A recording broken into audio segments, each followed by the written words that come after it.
Nelson Mandela reflects on working toward peace. I was not born with a hunger to be free. I was born free. Free in every way that I could know. Free to run in the fields near my mother's hut. Free to swim in the clean stream that ran through my village. Free to roast mealies under the stars and ride the broad backs of slow-moving bulls. As long as I obeyed my father and abided by my customs of my tribe, I was not troubled by the laws of man or God. It was only when I began to learn that my boyhood freedom was an illusion, when I discovered as a young man that my freedom had already been taken from me, that I began to hunger for it. At first, as a student, I wanted freedom only for myself, the transitory freedoms of being able to stay out at night, read what I pleased, and go where I chose. Later, as a young man in Johannesburg, I yearned for the basic and honorable freedoms of achieving my potential or earning my keep, of marrying and having a family, the freedom not to be obstructed in a lawful life. But then I slowly saw that not only was I not free, but my brothers and sisters were not free. I saw that it was not just my freedom that was curtailed, but the freedom of everyone who looked like I did. That is when I joined the African National Congress, and that is when the hunger for my own freedom became the greater hunger for the freedom of my people. It was this desire for the freedom of my people to live their lives with dignity and self-respect that animated my life, that transformed a frightened young man into a bold one, that drove a law-abiding attorney to become a criminal, that turned a family-loving husband into a man without a home, that forced a life-loving man to live like a monk. I am no more virtuous or self-sacrificing than the next man, but I found that I could not even enjoy the poor and limited freedoms I was allowed when I knew my people were not free.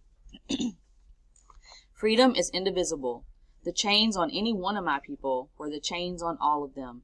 The chains on all of my people were the chains on me. It was during those long and lonely years that my hunger for freedom of my people became a hunger for the freedom of all people, white and black. I knew as well as I knew anything that the oppressor must be liberated just as surely as the oppressed. A man who takes away another man's freedom is a prisoner of hatred. He is locked behind the bars of prejudice and narrow-mindedness. I am not truly free if I am taking away someone else's freedom, just as surely as I am not free when my freedom is taken from me. The oppressed and the oppressor alike are robbed of their humanity. When I walked out of prison, that was my mission, to liberate the oppressed and the oppressor broke. But some say that has now been achieved, but I know that is not the case. The truth is that we are not yet free. We have merely achieved the freedom to be free, the right not to be oppressed. We have not taken the final step of our journey, but the first step on a longer and even more difficult road. For to be free is not merely to cast off one's chains, but to live in a way that respects and enhances the freedom of others. The true test of our devotion to freedom is just beginning.